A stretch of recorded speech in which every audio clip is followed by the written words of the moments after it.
8 bonnes raisons pour retourner au naturel.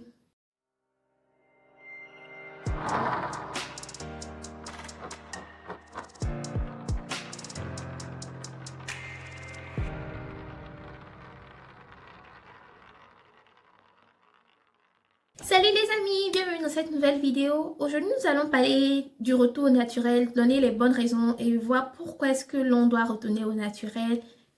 Je parle les cheveux et là avant tout je te demanderai de t'abonner à la chaîne et d'activer la cloche de notification pour ne manquer aucune nouveauté.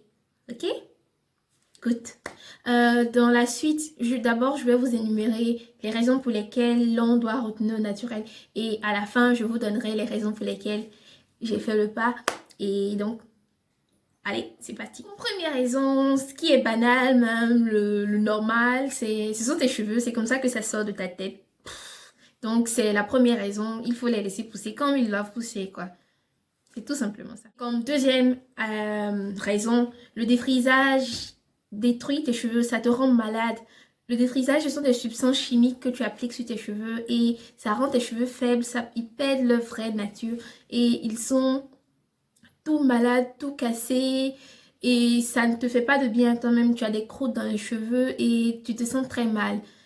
Le défrisage, vraiment, c'est très nocif pour nous. Comme troisième argument que j'ai pu trouver, c'est le fait que le retour au naturel nous permet d'être fiers de nous, nous apprend à avoir confiance en nous, à nous aimer nous-mêmes tels que nous sommes. Quatrième raison, le retour au naturel te permet de découvrir en manipulant tes cheveux, voir cette autre partie de toi qui est cachée sur ta tête en les découvrant, en analysant comment est-ce qu'ils sont, les boucles, en essayant de faire des bains d'huile, en prenant tout simplement soin de tes cheveux, quoi. Tu te découvres. Cinquième raison, il faut le faire pour sa progéniture, pour tes enfants. Qu'est-ce que tu vas leur laisser si tu ne sais pas manipuler tes cheveux et quand ils vont naître, est-ce que tu vas les défriser au premier coup? Non, je ne crois pas. Donc, il faut déjà essayer de faire cette expérience de découvrir tes cheveux sur toi-même et ensuite apprendre ça à tes enfants, pouvoir transmettre ça à tes enfants. 6. Pour faire bouger les choses, pour quitter dans ce standard de beauté européen, de cheveux lisses, femmes minces, femmes grandes,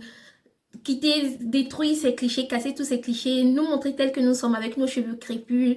On montre que oui, c'est comme ça, notre beauté, elle est, et on s'affirme nous-mêmes. Pour montrer la diversité, montrer que la diversité est aussi belle, que on a été créé comme ça, et c'est tellement beau que de voir des femmes avec des cheveux lisses, de voir des femmes avec des cheveux crépus. Et si nous toutes on ne fait que se cacher, on n'arrive pas à voir cette diversité-là. Donc, le fait de laisser tes cheveux pousser comme ils sont, tu montres ça, tu participes à la tâche. Et 8, pour représenter avec fierté notre continent noir. Parce que tu le portes sur ta tête, ton continent. Déjà même sur ta peau, ta couleur de peau. Et déjà tes cheveux encore plus. Donc voilà.